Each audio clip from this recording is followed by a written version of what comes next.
Tyson versus Paul. Essa que foi provavelmente a luta mais aguardada da década, reuniu um dos maiores ícones do boxe e um colírio da Disney, naquela que seria uma das histórias mais tristes já produzidas por Hollywood. O aperto no peito, sentido por milhares de fãs ao redor do mundo, foi inexplicável. Era impossível não se comover diante do choque de realidade que estava diante de nós. E essa comoção foi forjada, anos a fio, por uma indústria da fantasia, que tirou de nós o senso de realidade. Um idoso, mesmo que carregue o nome de Mike Tyson, dificilmente venceria um lutador profissional no ápice de sua performance física. Fomos todos enganados.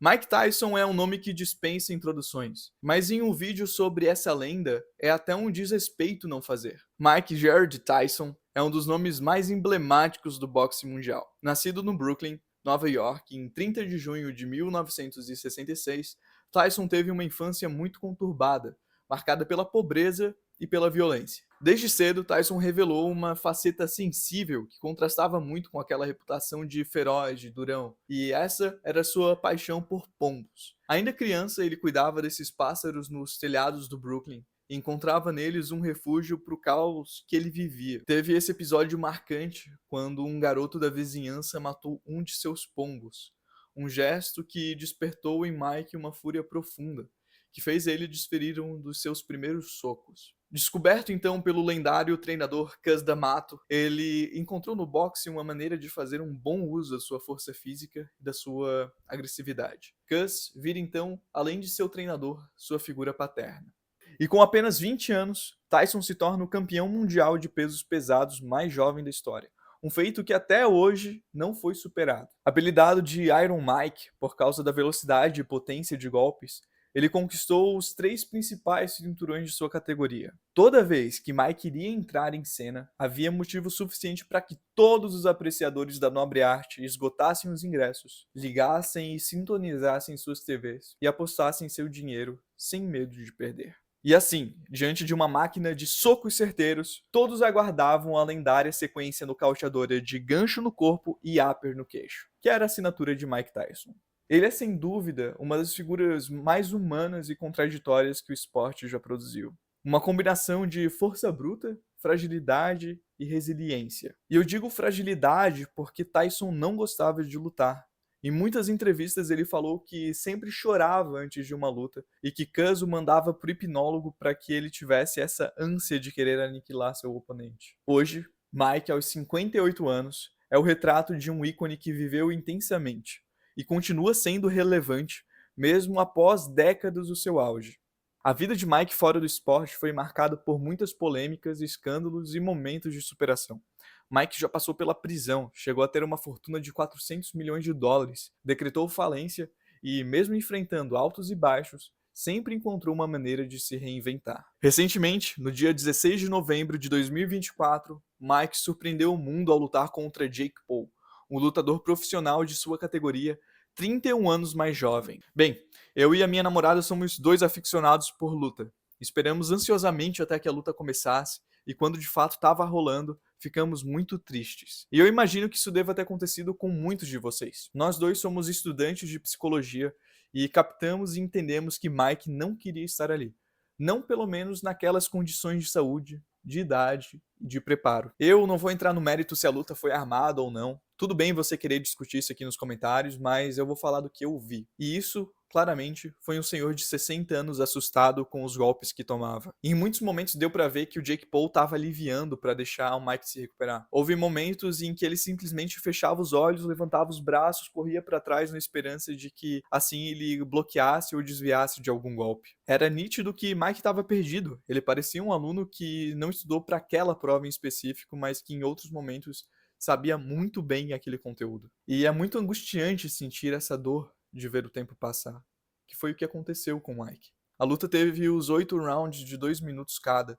São rounds um pouco mais curtos do que geralmente acontece, até para aproveitar melhor o gás que ainda restava de Tyson, dar mais tempo de recuperação e ter uma luta mais bonita dos atletas. Só que, gente, mesmo assim, Tyson não é mais aquele jovem bruto. Agora ele é um homem de 58 anos, que valoriza sua paz, sua família, seus filhos, que certamente está mais calmo e que olha para os seus cinturões como, abre aspas, lixo.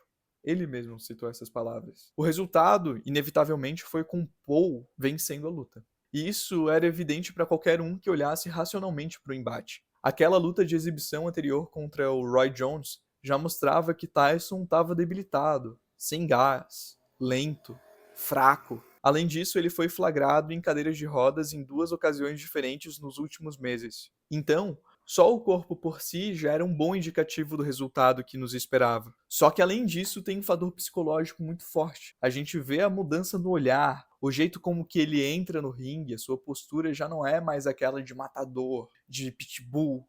Pô, agora ele foi um pouco mais corcundo, um pouco mais retraído. E durante a luta, então, ficava claro que ele estava sentindo muita ansiedade. Recorrentemente, ele estava lá, mordendo as lutas nessa tentativa de descarregar a ansiedade de bater e não acertar. Porque os golpes simplesmente dele não encaixavam. Lembrando muito aquela luta profissional dele de 20 anos atrás em que ele se aposentou. Nessa luta ele mesmo já falava que não havia mais gana, tesão pelo nocaute e que ele preferia parar ali para não ficar envergonhando mais o esporte por perder para aqueles tipos de lutador. E por fim, ia ser muito bom se a aparência fosse o que mais mudasse com o envelhecimento. Só que não é. Os nossos músculos vão deixando de responder da mesma maneira. Nossos reflexos já não vão ser tão rápidos. E para um contragolpeador, como é o caso de Mike, isso é muito importante. E aí, eu acho que com isso que eu trouxe já dá para entender que, a chance real de Tyson vencer a luta era muito baixa, e 2, mais baixa ainda era a chance dele performar como quando ele tinha 25 anos.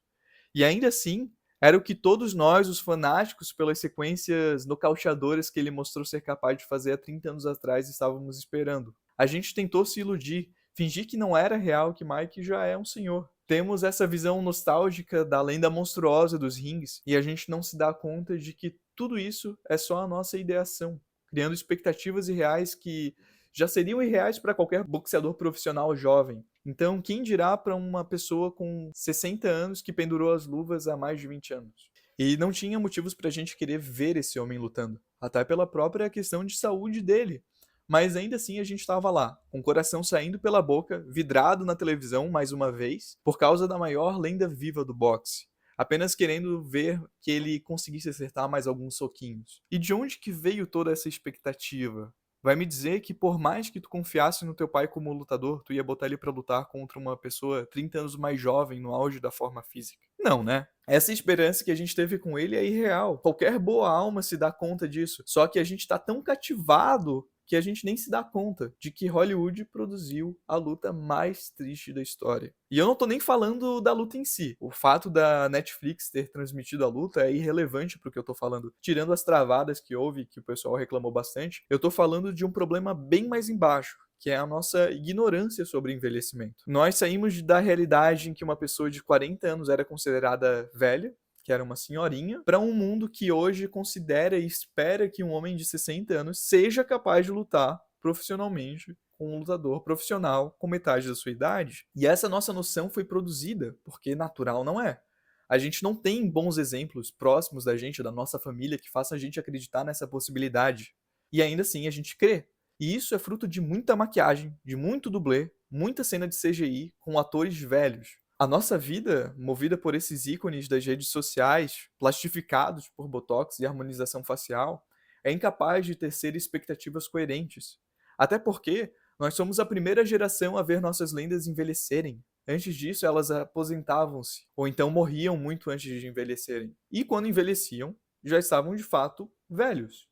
É real que as novas tecnologias possibilitaram uma longevidade muito maior. Mas uma sociedade que considera a luta de Tyson e Paul uma coisa justa, pra mim, isso já é avacalhação. E ele não é o único a ter que lidar com essas expectativas de performar o jovem que ele era, mesmo sendo velho. Nós não suportamos o Tom Cruise criando rugas, o Axl Rose não alcançando os agudos e Mike Tyson perdendo uma luta para um adversário com metade da sua idade.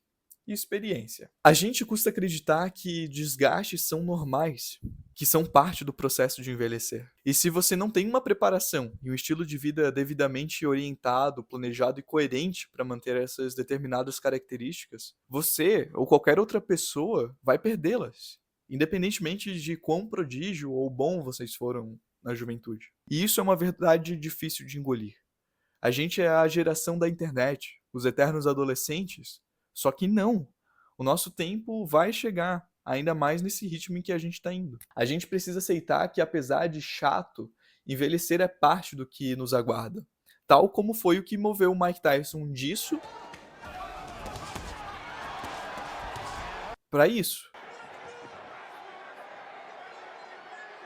Hoje, para grande parte das pessoas, sinais de envelhecimento, como rugas ou mesmo decadência física, não conseguir mais se mover adequadamente, é sinal de desleixo. E talvez a gente precise se contentar com a verdade de que não. Sinal de envelhecimento também pode ser saudável. O sinal de envelhecimento pode indicar que mudanças aconteceram, que tempos ruins foram superados, ou que a gente não precisa mais manter determinado tipo de vida, de rotina, ou de corpo para ser aceito e benquisto e valorizado. E entender isso é muito importante, até porque a gente não tá ficando mais jovem. Se a gente viver tempo bastante, os nossos joelhos vão doer, os nossos dentes vão cair, o nosso cabelo vai ficar branco, a gente vai encolher, vamos ficar mais ranzinza. E se tudo tiver suficientemente organizado, ainda vai dar de aproveitar muito a vida. E que o futuro permita a gente aproveitar a vida tanto quanto esses caras, Axel, Tyson, Cruz, estão aproveitando. Porque é preciso ter muita moral e muita vontade de viver para cantar em um show de rock com a voz parecendo a do Mickey Mouse. Ou então representar os Estados Unidos como símbolo de ação e jovialidade na chamada para as próximas Olimpíadas sem ter um fio de cabelo que não seja branco. E principalmente tem que ter muito culhão para aceitar cair na porradaria franca com um lutador profissional com metade da sua idade. E o mais louco é que eles não têm o menor compromisso com você. O seu dinheiro para eles já basta para que eles façam isso. Não é porque você não gosta da voz do Axel ou da forma física do Tyson que eles deveriam mudar. O meu entendimento é de que eles jamais deveriam ter deixado de fumar um cigarro ou ter tomado uma dose sequer, só porque você, 30 anos depois, estaria achando ruim a decadência do corpo deles, que é super normal. Mas e agora o que a gente pode dizer sobre você? Por que você não dorme tanto quanto deveria? Não bebe tanta água quanto deveria? Evita comer saladas? Não investe nos seus amigos? Será que o seu eu de agora tem o tanto de compromisso com o seu eu do futuro quanto você gostaria que esses ídolos tivessem com você? Isso é uma boa coisa pra gente pensar. Foi uma das coisas que me motivou a fazer esse vídeo e acho que chega, né, pessoal? De Tyson e de vídeo por hoje. Abraço!